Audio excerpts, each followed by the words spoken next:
90 lakh loan लिया गया था। 90 लाख रुपए का लोन लिया गया था। 20-20 करके लेके आए 6 बार में। कहाँ से आप पशु लेके आए? कोई प्रेग्नेंट नहीं हुआ, किसी का थनैला हो गया तो वो जानवर जो बेकार हो गए 10-10 20-20 करके घटाते गए। तो जैसे आप जब डेयरी शुरू करने आए तो उसके पहले आपने सर्वे नहीं किया था कि दूध कहाँ बेचेंगे? मतलब जो लोन लिया आपको प्रॉपर्टी बेच के हाँ, प्रॉपर्टी मतलब बेच तो के चुकता जमीन करना बेच पड़ा। के चुकाए और कोई 5 साल भी नहीं चला। तो आपका दूध क्या रेट से बिक रहा था और कहाँ बिक रहा था? 70 रुपए लीटर हमारा रामा देवी में दूध बिक रहा था। 70 लीटर 70 रुपए लीटर काउंटर से? काउंटर से। तो आपका दूध सारा काउंटर से ही जाता था? काउंटर ही जाता। मतलब शुरुआत तो बढ़िया थी क्योंकि काउंटर में दूध बेचना तो एक अच्छी बात है, क्योंकि अच्छा काउंटर दूध अपने लेना काउंटर पे दूध दही पनीर सभी बेचते थे। सभी बेचते थे। तो दूध दही पनीर बेचने का जो कार्यक्रम था कितने दिनों तक कंटिन्यू चला? मतलब पहले 400 हुआ, फिर 600 लीटर तक गया। 600 लीटर तक गया 120 पशुओं में? हाँ, उससे ऊपर नहीं गया। अच्छा, तो लगभग टोटल दूध कितने का सेल हुआ करता था? आपका स्वागत है हमारे YouTube channel farming education hub में। सर नमस्कार। नमस्कार नमस्कार। सर, जो हमारे दर्शक देख रहे हैं उनको अपना परिचय बताइए, नाम और यहाँ का एड्रेस क्या है? विकास तिवारी नाम है, यहाँ का एड्रेस है महोली कानपुर नगर। महोली कानपुर नगर। अच्छा जी। ये डेयरी फार्म कब शुरू हुआ था, कितने दिन पहले शुरू हुआ? 2017 में हुआ था। 2017 में। कितने पशुओं से शुरुआत हुआ था? 120 भैंसों से शुरुआत हुआ था। 100 भैंस 20 गाय। 100 भैंसें थी, 20 गाय। 20 गाय थी 2017 में। अच्छा जी। तो ये जो जब काम स्टार्ट हुआ था तो ये लोन लेके स्टार्ट हुआ था या अपने पास से पैसे लगाए गए थे? 90 लाख लोन लिया गया था। 90 लाख रुपए का लोन लिया गया था। मतलब 90 लाख रुपए का लोन हो गया जो भी हुआ, और बाकी अपने पास से लगाया गया। 40-42 लाख रुपए हमारा लगा था जमीन ये अलग से। 40-42 लाख रुपए लगा था। लगभग 1.5 करोड़ रुपए का प्रोजेक्ट आपने स्टार्ट किया था 2017 में। 2017। अच्छा जी। तो जैसे जब आपने प्रोजेक्ट स्टार्ट किया था तो आपने मतलब कि डेयरी फार्मिंग की क्या क्या जानकारियां इकट्ठा की थी? ट्रेनिंग ली थी मथुरा में जाके। मथुरा में? मथुरा में कितने दिनों की ट्रेनिंग लिया था? 15 दिन की ट्रेनिंग हुई थी मथुरा में। वहाँ बकरी पालन की ट्रेनिंग होती है मुझे लगता है कि बकरी पशुपालन की सब भी ट्रेनिंग वहीं होती तो है। आपने क्या क्या ट्रेनिंग में लिया वहाँ पे? ये जानवरों का ट्रेनिंग लिया था, कैसे इनको खिलाना है, रख रखाव है क्या नहीं है। अच्छा, मतलब कहने का मतलब ये ट्रेनिंग लिया था वहाँ पे। हाँ। वहाँ पे कि पशुओं का रख रखाव कैसे करना है, देखभाल कैसे करना है। 15 दिनों की ट्रेनिंग लेने के बाद तब आपने शुरू किया था? उसके 2 महीने बाद चालू किया। उसके 2 महीने बाद चालू किया था। तो जो शेड जो आपने बनाया अचानक इकट्ठा, मतलब जो अभी बना हुआ है, स्टार्टिंग से ऐसे बना के शुरू किया था, इकट्ठे पशु लेके आए थे? पहले ये सेटअप बनाया 1-1.5 साल पहले, फिर बाद में शुरू किया। पहले सेटअप पूरा बनाया था? अच्छा जी। फिर इसके बाद शुरुआत किया। जब शुरुआत हुई थी तो कैसे कैसे पशु लेके आए? इकट्ठे 120 ले आए या 10-10 20-20 करके कैसे बढ़ाए? 20-20 करके लेके आए 6 बार में। कहाँ से आप पशु लेके आए? हरियाणा से। हरियाणा से? हाँ। अच्छा जी। तो 20-20 करके आप 5-6 बार में पशु ले आए ले आए 2017 में। हाँ। 2017 में आपके पास 120 हो गए थे या? 2017 में दूसरे महीने से, फरवरी से लाना शुरू किया था। अच्छा। तो सितंबर तक ले आए थे। और इसके बाद जो यहाँ पे देख पा रहे हैं गोबर गैस प्लांट, ये भी लगवाया आपने? हाँ, लगवाया है। ये कितने दिन बाद लगवाया था? ये लगा है मतलब जब वो तो कंपनी से जब लोन लिया था तो उनका कहने का मतलब था कि गोबर गैस प्लांट अनिवार्य है। अच्छा, अगर आप पशुपालन का काम कर रहे हैं हाँ, तो गोबर गैस प्लांट अनिवार्य है, तभी आपको फाइनेंस होगा, तभी होगा। तो गोबर गैस प्लांट का 15 लाख रुपए इसका लगा था। अच्छा, तो जब आपने मतलब लोन लिया तो जो लोन था ये गवर्नमेंट का लोन था या किसी कंपनी के थ्रू था? गवर्नमेंट का लोन था, अखिलेश सरकार ने किया, पास कराया था। अखिलेश सरकार ने पास कराया था, मुझे लगता है कामधेनु कामधेनु योजना के अंतर्गत। 90 लाख रुपए का। हाँ। तो जैसे अभी अगर हम जाने आपके फार्म में तो कितने पशु हो गए हैं? अब तो हमारे पास 20 पशु हैं। 20 पशु हैं। हाँ। तो 100 पशु मतलब कैसे इतने अचानक से कम हो गए और क्या कुछ अब मतलब लॉस होता रहा तो उसको धीरे धीरे हटाते रहे, कि जैसे अब ताजे जानवर लाए, कोई गाभिन नहीं हुआ, कोई प्रेग्नेंट नहीं हुआ, किसी का थनैला हो गया तो वो जानवर जो बेकार हो गए 10-10 20-20 करके हटाते गए।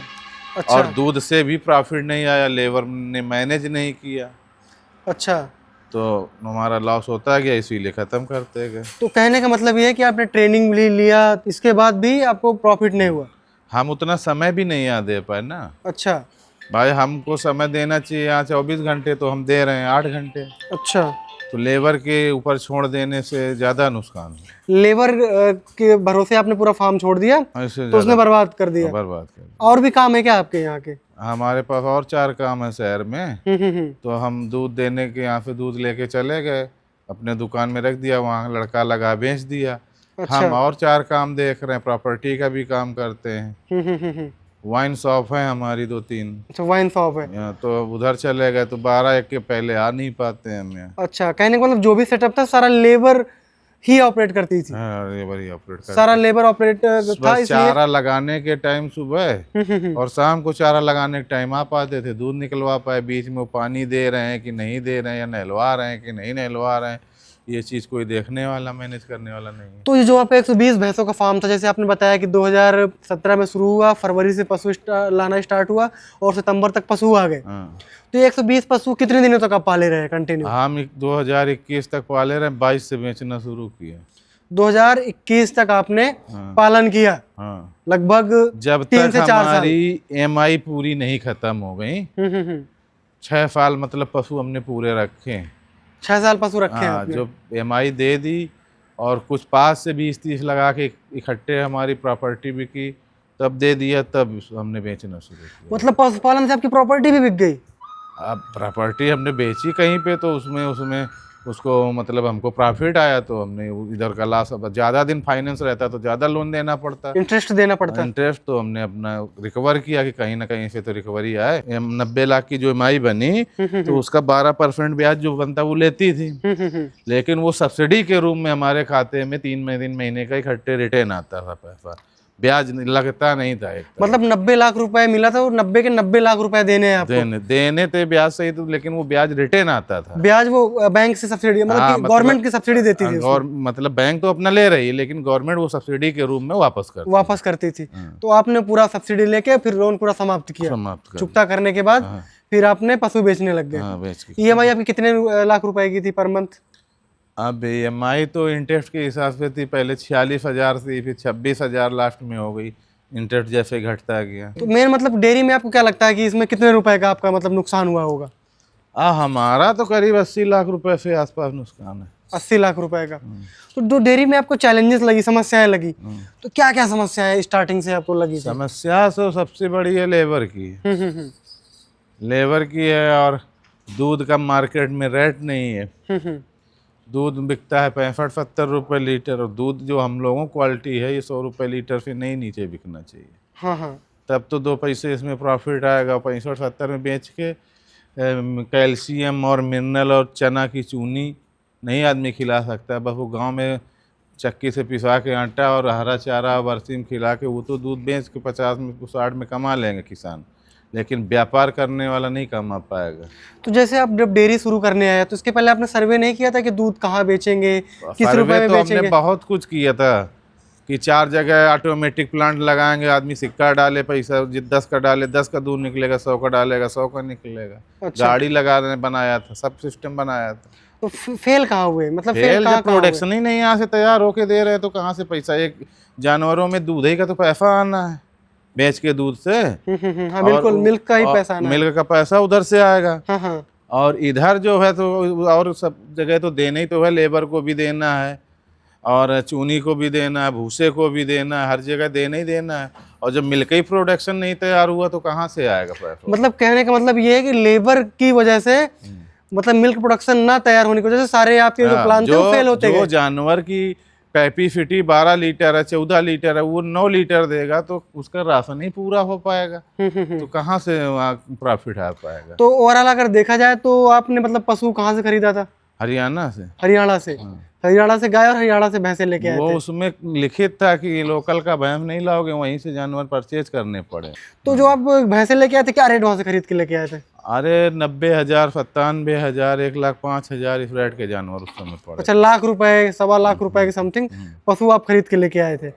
फिर ओवरऑल मतलब लेबर का मैनेजमेंट नहीं सही हुआ? बस ये मेन काम लेबर का ही है। लेबर अगर अपना पूरी वफादारी ईमानदारी से काम करे तो एक बार सक्सेस हो सकते हैं। लेकिन हमारे यहाँ हमारे क्षेत्र में 17 कामधेनु फार्म थे, 17 में आधे लोग तो पहले सिलेंडर कर दिए, सबसे ज़्यादा अभी तक हम ही चला रहे हैं सरसौल ब्लॉक में, अभी तक कोई नहीं चल रहा है, बाकी सारे बंद कर दिए। सब बंद कर दिए। मतलब जो लोन लिया आपको प्रॉपर्टी बेच के, हाँ, प्रॉपर्टी मतलब बेच तो के, चुकता जमीन करना बेच पड़ा। के चुकाए, और कोई 5 साल भी नहीं चलाए।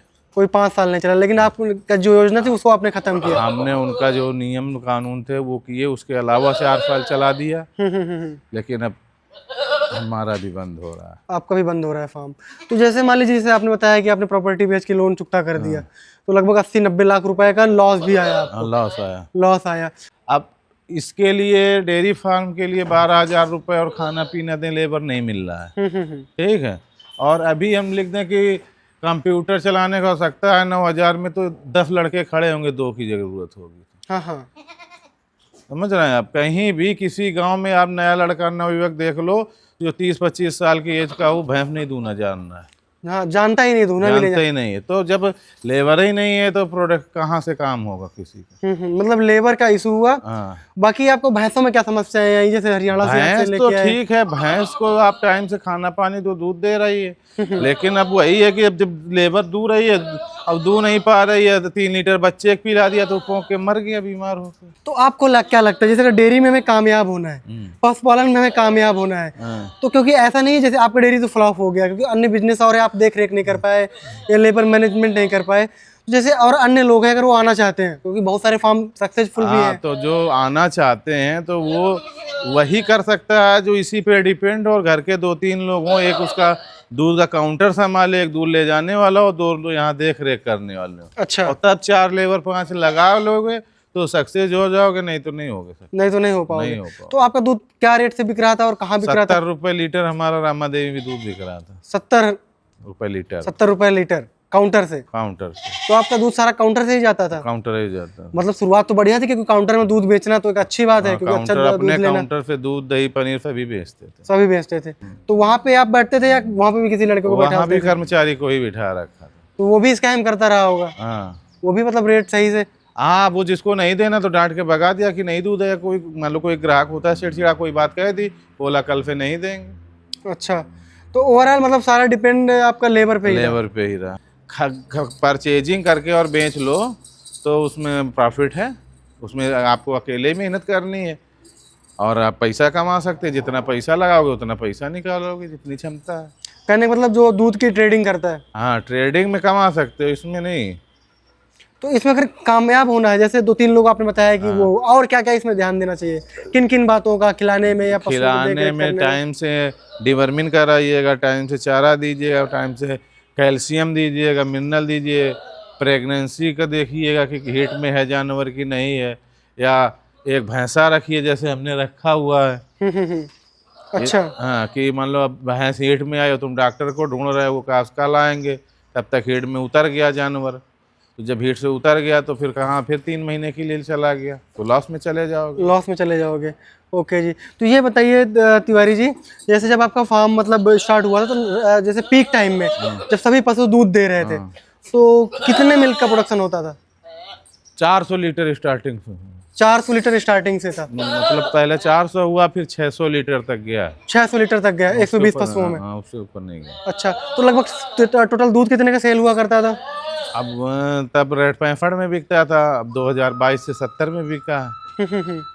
तो मान लीजिए कि वही लगभग 6-24 और वही 25-26 हज़ार रुपये। हाँ, 25-26 हज़ार रुपये। और मुझे लगता है अगर ये महीने का जोड़ा जाए तो ये होगा जाके आपका 7-8 लाख रुपए का होता था। 7-8 लाख रुपए का होगा। लेकिन खर्चे भी तब आ जाते थे 5 लाख रुपए का। 5 लाख रुपए खर्चे आते थे। 1-1.5 साल जब ताजे जानवर रहे हैं तभी 50 हमको प्रॉफिट आया है। तो प्रॉफिट आया जो, तो वो प्रॉफिट समझ में इसलिए नहीं आया, कहीं ये सेट बनवाओ, कहीं इधर करो, कहीं उधर करो, कहीं एडवांस में भूसा 5 लाख का भर लो, नहीं तो भूसा नहीं मिलेगा। अच्छा, हाँ। तो कहने का मतलब ये है कि आप फार्म चलता बट आपको लेकिन लगा कि लेबर चैलेंजेस है। हाँ। और बहुत माथा पच्ची लगा। हाँ, बांदा बिहार से तक लेबर बुलवाई लेकिन सक्सेस नहीं हो पाया। अच्छा, बिहार से भी लेबर बुलाई तब भी सक्सेस नहीं हो पाया। तो ओवरऑल अब इसमें मतलब कि अब ताला लगाने वाले हैं। हाँ, ताला। तो अभी कितने पशु हैं अभी प्रेजेंट टाइम में? अभी 20 हैं, तो बेच दिए हमने। बेच दिए? अच्छा, बेच दिए तो क्या मतलब सारे बिक गए या कोई किसान आके यहाँ पे खरीद सकता है? नहीं, किसान नहीं खरीद सकता, सारे परचेज कर दिए। सारे मतलब बिक गए। किसको दिया आपने? व्यापारी को दिए। व्यापारी को दिए हैं, तो अपना लेके चला जाएगा। तो ओवरऑल कहने का मतलब किसान साथियों भी, अगर आपको डेयरी शुरू करना है तो डेयरी शुरू करने से पहले आप ये देख लो कि आप दूध कहाँ बेचोगे, और अगर आप खुद से काम कर सकते हो, खुद से फार्म का मैनेजमेंट कर सकते हो, तो ही छलांग लगाओ इस फील्ड में। लेबर के भरोसे नहीं, और लेबर के भरोसे अगर पूरी तरीके से हुए तो फ्लॉप हो जाओगे। फ्लॉप हो जाओगे। बहुत बहुत धन्यवाद सर, जो आपने समय निकाल करके जो आपने गलतियां की उसको आपने बारीकी से बताया कि कैसे डेयरी फार्मिंग में हम कामयाब हो सकते हैं और कैसे हम बर्बाद हो सकते हैं। ठीक, ओके, धन्यवाद।